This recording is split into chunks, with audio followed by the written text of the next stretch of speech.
Exministro de Economía, analista José Ramón Valente está sentado con nosotros en el estudio. ¿Cómo le va, José Ramón? Muy bien, ¿cómo estás, Juan Manuel? Hola, Cata, Buenos ¿cómo les días. va?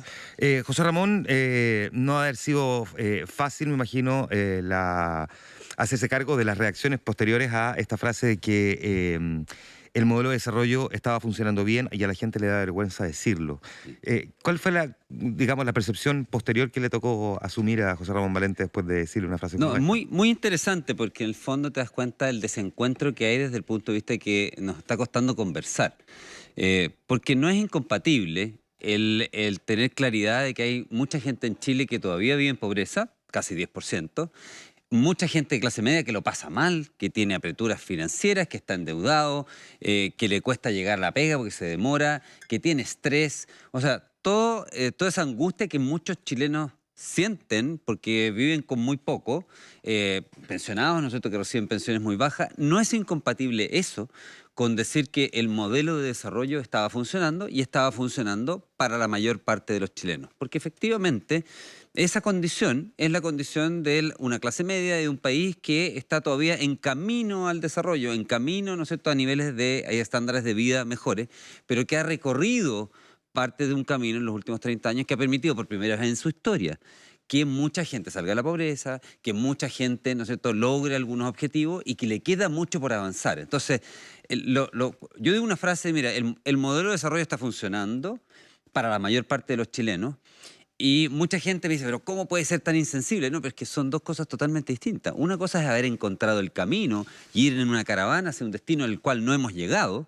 Otra cosa distinta, ¿no es cierto?, es decir que, mira, este es un señor insensible que cree que no hay nadie que lo está pasando mal en Chile. Son dos cosas totalmente distintas. O sea, hay un desencuentro, como que habláramos distintos idiomas. Ahora, déjame preguntarte esto, porque entre las reacciones que generó hartas conversaciones que a uno le tocó sostener a partir de estas declaraciones, José Ramón, había quienes decían que es cierto, el modelo estaba funcionando, o está funcionando, ahora media máquina, pero está funcionando para la mayoría, pero que ese otro grupo, que no sabemos cuán minoritario es, porque uno lo podría medir desde el punto de vista de la pobreza, pero la pobreza también es Sí. multifactorial, no es que haya quedado postergada, sino que pareciera haber quedado marginada de esa caravana, como que quedó a un costado de la carretera y el resto seguía avanzando y ellos quedaron como en algún momento súper estancados y no lograron moverse de ahí. Y que por lo tanto, por eso es que se ha planteado esta discusión sobre si hay que cambiar el modelo o no, o ver cómo se les devuelve la caravana para que ellos puedan llegar a ese destino que Chile estaba buscando.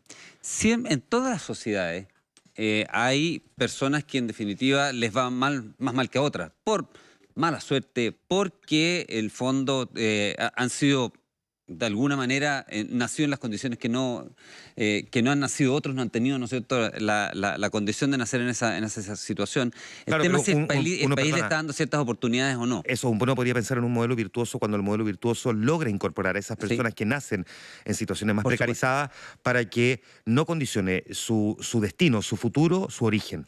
Totalmente, Juan Manuel. Pero lo que estamos, lamentablemente, digamos, la discusión que tenemos en Chile es, en el fondo, si es que tiramos el mantel o no.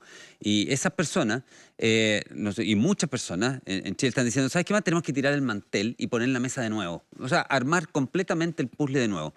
Versus quienes dicen, y quienes decimos, yo me encuentro dentro de eso, decir, no, mire, hoy tenemos una estructura, tenemos un esqueleto de cómo funciona nuestra sociedad, que es una democracia, una economía abierta al mundo, libre, con un Estado que se preocupa principalmente de gastar los recursos públicos en los más pobres, que se preocupa de las necesidades y que, por lo tanto, esa estructura está funcionando bien y ha funcionado bien durante 30 años y tiene muchas cosas que le podemos arreglar y mejorar. Entonces, la que está en discusión, lamentablemente, es que ha quedado la idea de que esa estructura no funciona y que hay que tirar el mantel y armar una estructura nueva encima. Y yo en eso estoy totalmente en desacuerdo. Yo creo que hay que mejorar esa estructura y sobre todo cuando uno analiza lo que ha pasado probablemente, ¿no es cierto?, los últimos 6, 7 años, uno se da cuenta que sí, que hay mucha gente que probablemente ha avanzado y ha progresado mucho menos de lo que habría sido su expectativa y por lo tanto ha quedado postergada respecto de las expectativas que tenía y de las ambiciones que tenía. Para entender bien entonces, José Ramón,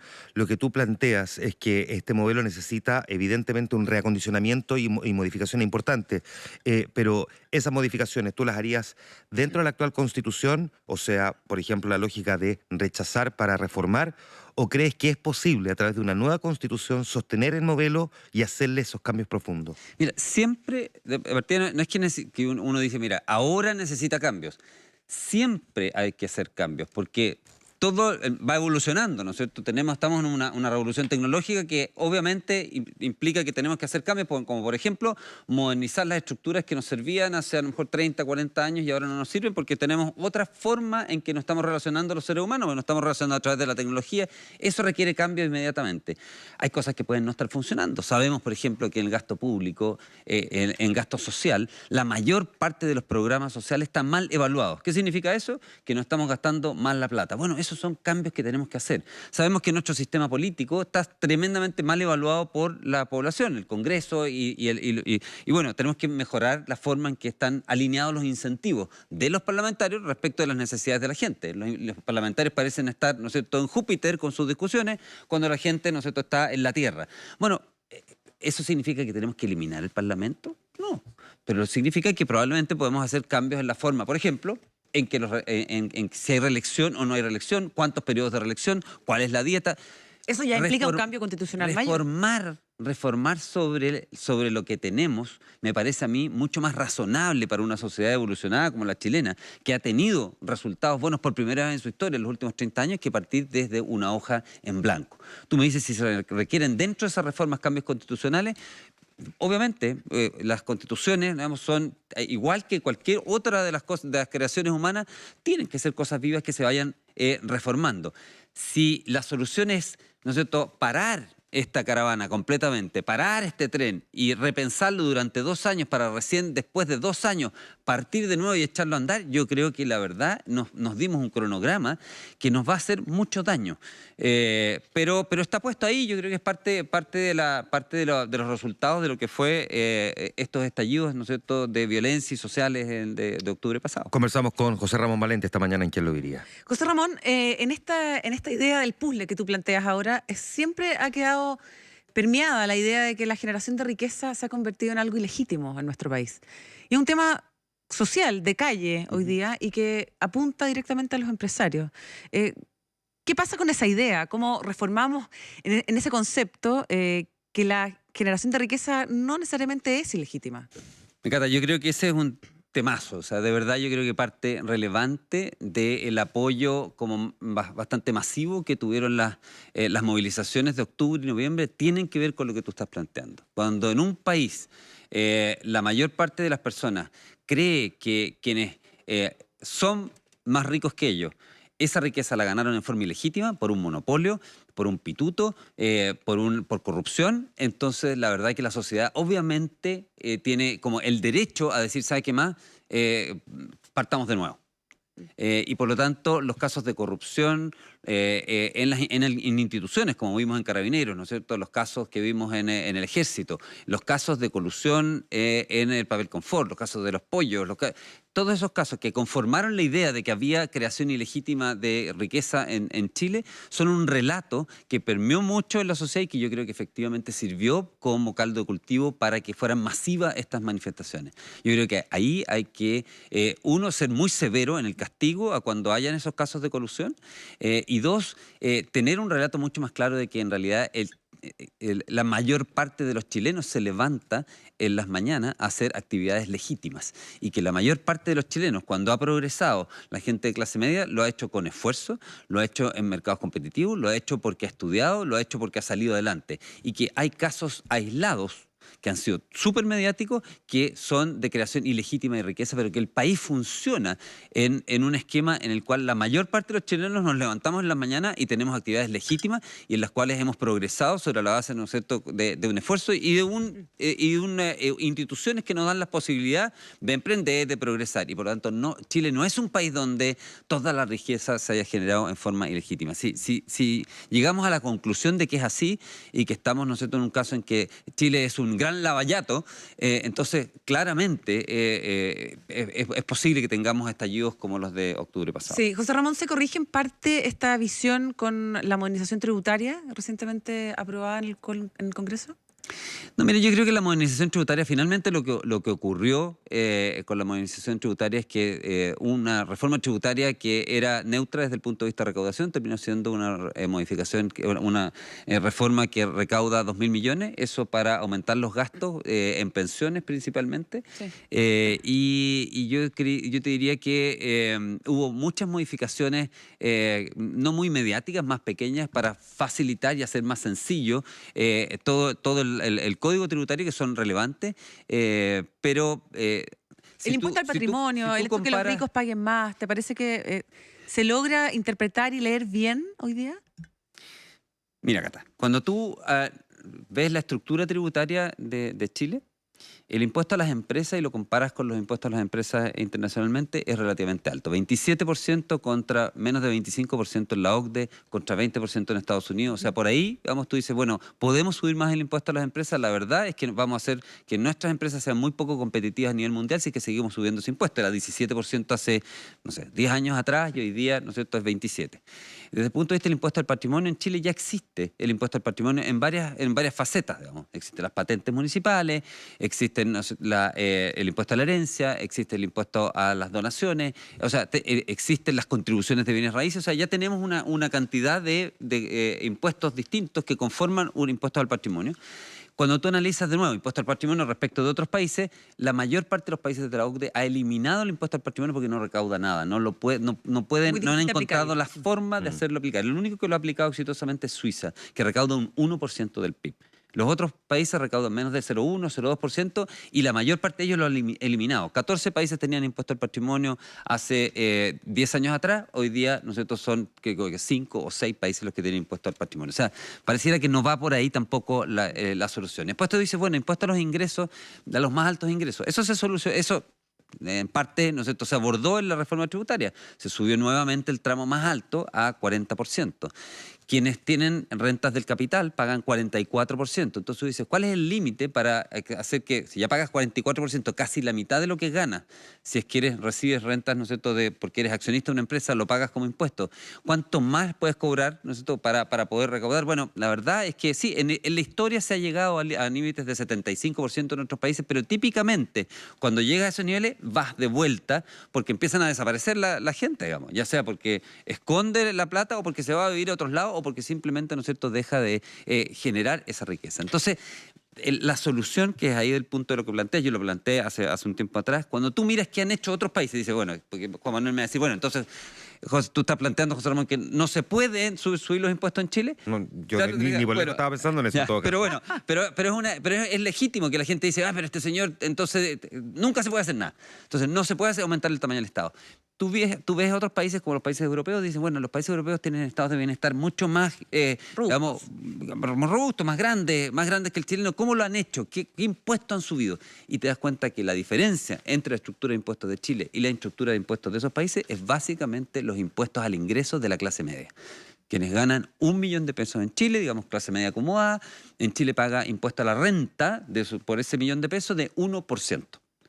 Ese mismo equivalente llevado a un país nórdico de Europa pagaría 25 30%. Claro. ¿Estamos en condiciones políticas de decirle a un señor que gana 1 millón de pesos, 600.000 pesos, 700.000 pesos, usted mire, ahora, ¿sabe qué? El Estado le va a entregar más cosas, pero usted va a tener que pagar un 25% de esos 600.000 pesos que gana al Estado como impuesto? Yo creo que no estamos en esa condición. Probablemente no solo porque políticamente no estamos en condiciones de hacerlo, sino tampoco porque estamos en condiciones de garantizar que la calidad de vida de esa clase media, que pagaría más impuestos, mejoraría por el hecho de que el Estado le entregaría más cosas de vuelta. Y ese es el gran problema. Exactamente, porque en el fondo aquí tendría que haber una confianza bastante grande, ¿no es cierto?, en que dice, ya, ok, yo le paso al Estado estos recursos como sociedad, pero me va a entregar bienes públicos de vuelta de calidad, como educación de calidad, como transporte de calidad, me voy a demorar menos en llegar a la pega porque las calles van a ser mucho mejores, etcétera, etcétera, ¿no es cierto? La salud va a ser mejor. Bueno, ahí, entonces, ¿qué es primero? Primero, dado que ya estamos gastando una cantidad importante a nivel del Estado y hemos dicho, están mal evaluados muchos de los programas sociales, ¿no será mejor primero echar una buena mirada, digamos, a cómo podemos gastar mejor esa plata y después animarnos a subirle los impuestos a la clase media? El ministro Briones algo de eso ha hecho y yo creo que es bien loable lo que está tratando de hacer, que es hacer, ¿no es cierto?, que los recursos que tiene el Estado los gaste mucho mejor. Hablemos un poquitito de eso entonces, conversamos con José Ramón Valente esta mañana. Considerando que posterior al 18 de octubre hubo cambio de gabinete y donde ingresaron figuras en el área económica como Ignacio Briones en Hacienda y Lucas Palacio en Economía, ministerio que le había tocado a usted también en algún momento encabezar, entre medio estuvo Juan Andrés Fontaine. De las cosas que ha hecho el ministro Lucas Palacio, ¿hay algo que usted hubiese hecho distinto o le hubiese gustado poder hacer que antes parecía imposible y que ahora es posible? Son agendas un poco distintas, diría yo. La agenda que me tocó a mí llevar adelante cuando estaba en el Ministerio de Economía era una agenda que habíamos diseñado durante la campaña y que está en el programa de gobierno con el presidente. Era una agenda que estaba muy cargada en reactivar la inversión y mejorar las condiciones de productividad en el país y, en el fondo, una agenda que nosotros llamamos de revolución microeconómica, pero que hoy día se conoce como la agenda antiabuso. Esa que hoy día se conoce como la agenda antiabuso es la agenda que me tocó diseñar a mí mientras era ministro, que en el fondo, cuando tú dices hay un proyecto de ley pro consumidor, que de hecho el 24 de marzo del 2019 entró al Parlamento, que era justamente la idea de decir, mire, la gente se siente abusada cuando contrata un servicio y después lo quiere descontratar y lo tramitan. Cuando va al aeropuerto y lo dejan abajo un avión.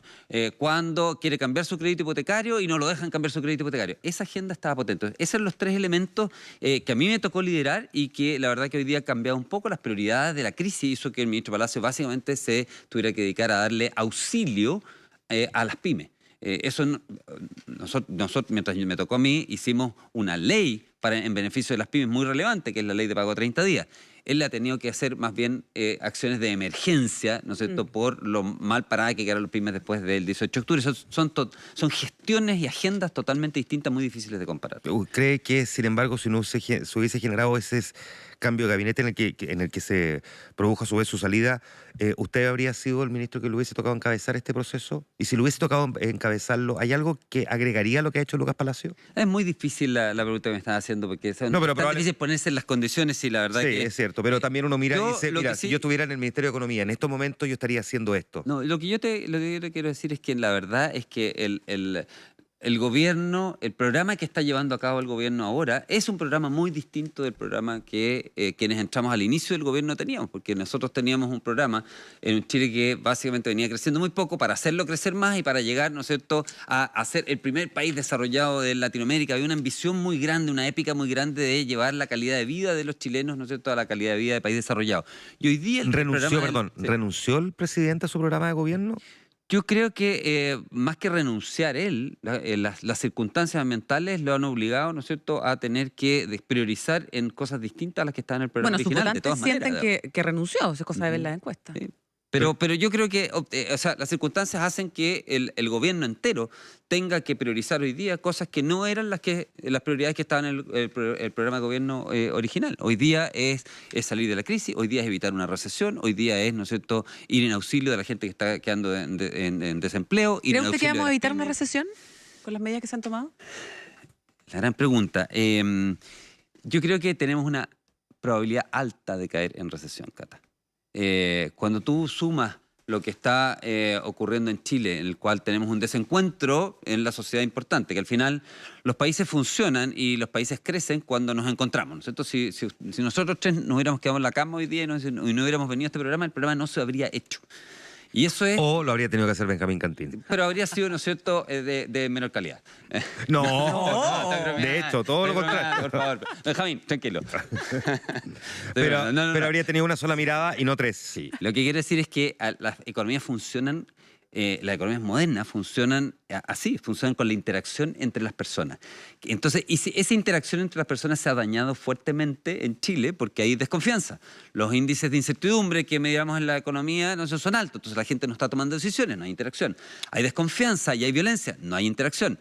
Y ahora además nos agregamos, ¿no es cierto?, que el coronavirus que está haciendo que el tráfico internacional de personas caiga en forma muy sustancial. Se suspenden reuniones, se hacen menos negocios. No, se suspenden, ferias internacionales, se suspende una en Barcelona, se suspende una en Italia, la de maratón, a lo mejor las Olimpiadas. Ya, a ver, si vas a China y te estampan el pasaporte, no te dejan entrar a Estados Unidos. José Ramón, pero el gobierno no tiene mucho cómo administrar una cuestión que es más bien global, pero sí en cambio tiene la posibilidad de intentar tomar el control de un tema que es una crisis que es local o autogenerada. Y una de las grandes críticas que tiene la autoridad hoy día, en este caso el presidente, es la incapacidad de controlar el orden público, que es de todo probablemente lo que más incertidumbre está generando. Lo segundo es qué va a pasar en el plebiscito, pero lo primero es el orden público. ¿Tiene una mirada crítica respecto de la incapacidad capacidad del gobierno para controlar el orden público, que es la crítica que se le hace al presidente? No, yo creo que la crítica la tenemos que hacer a la sociedad como un todo. Nosotros todos como sociedad tenemos que entender que como mínimo, un mínimo, es que si nosotros queremos avanzar como sociedad tenemos que generar entre nosotros ciertos acuerdos y respeto a ciertas normas. O sea, más que echar la culpa al gobierno, si tú ves que las encuestas dicen 60% de las personas todavía, ¿no es cierto?, avalan que haya movilizaciones, aun cuando esas movilizaciones son violentas, bueno, como sociedad quiere decir que nosotros no estamos de acuerdo en los mínimos, que los mínimos es decir, mira, nuestra convivencia tiene que ser pacífica. Cuando ves todavía parlamentarios, ¿no es cierto?, que avalan condicionalmente el hecho de que no haya violencia y no son tan directamente antiviolencia, bueno, entonces quiere decir que nosotros todos los chilenos como sociedad somos los que hemos sido relativamente ambiguos respecto de calificar la violencia como algo, un mínimo que no podemos aceptar. Mientras eso exista, la verdad que da lo mismo lo que haga el gobierno, digamos. Si la sociedad es ambigua respecto de eso, tú podrías querer hacer lo que quieras, pero al final no lo vas a lograr, digamos. Cuando la discusión hoy día transita por un carril que es tan político, a pesar de que siempre la economía, desde el punto de vista de la toma de decisiones, es muy política, pero cuando hoy día es prácticamente todo político, y al mismo tiempo pareciera haber una incapacidad de diálogo entre las partes, ¿qué posibilidad de éxito hay en la gestión que pueda hacer este mandatario con un nivel de aprobación tan bajo y un Congreso también que no es respaldado por la ciudadanía? Yo creo que a pesar de todo lo que ha ocurrido, el gobierno está gobernando. No hemos visto presidentes, ¿no es cierto?, saliendo del país y yéndose a refugiar en otros países. Las cosas se están llevando vía causas institucionales.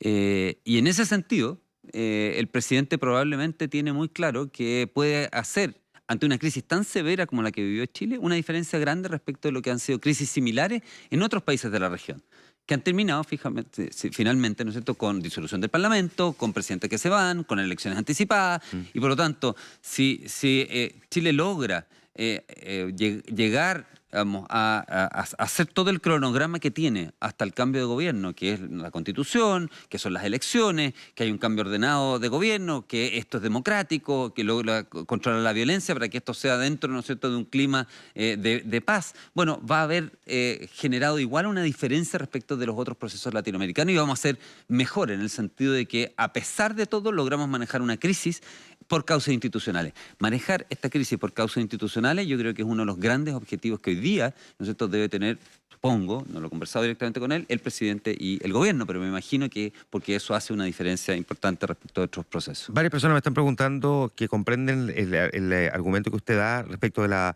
reformas constitucionales. No les queda claro si José Ramón Valente es partidario del apruebo o del rechazo. Mira, yo creo que se necesitan cambios institucionales, o sea, constitucionales, y a mí me gustaría que esos cambios hubiesen sido en un calendario mucho más corto.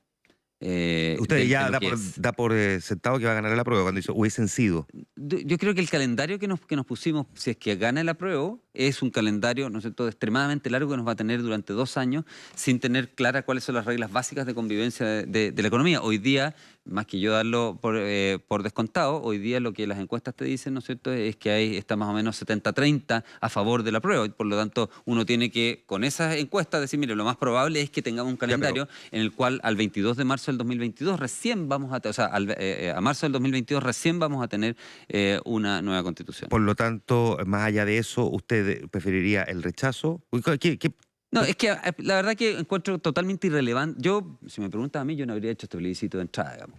Y encuentro totalmente irrelevante mi voto es un voto más, no más da lo mismo. La verdad que ni siquiera tengo decidido qué votar, pero yo creo Pero preferiría que las reformas fuesen a través del capítulo 15 si hubiese la verdad que si hubiese consenso, yo hoy día, incluso hoy día, reformaría, digamos, ese calendario. No lo hay y lo haría muchísimo más corto. Yo creo que es un disparo en el pie para Chile tener un calendario. ¿Cómo se puede discutir más corto si la reforma tributaria se tomó 17 meses? Imagínese una reforma constitucional o una nueva constitución. Como dijo alguna vez Lawrence Goldborn, la rapidez es enemiga de la precisión. Pues. Sí, pero ¿sabes qué, Juan Manuel? Cuando tú le preguntas a la gente mayoritariamente en Chile, lo que está hablando no es de los contenidos de la Constitución, sino de la legitimidad de la Constitución.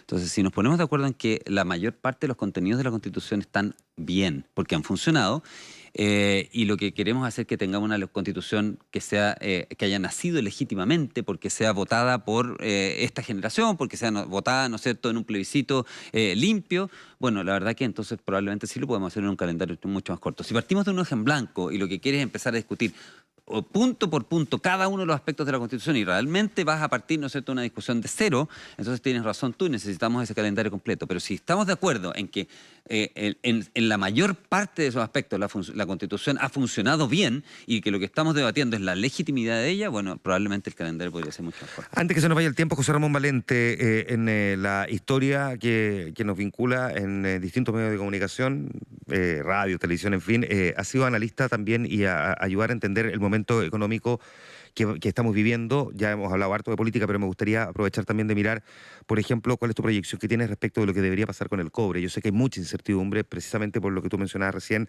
a propósito de lo que se está viviendo en China, pero el cobre es pieza clave y pieza fundamental. Uno elemento es el cobre y el otro me gustaría preguntarte por el dólar también.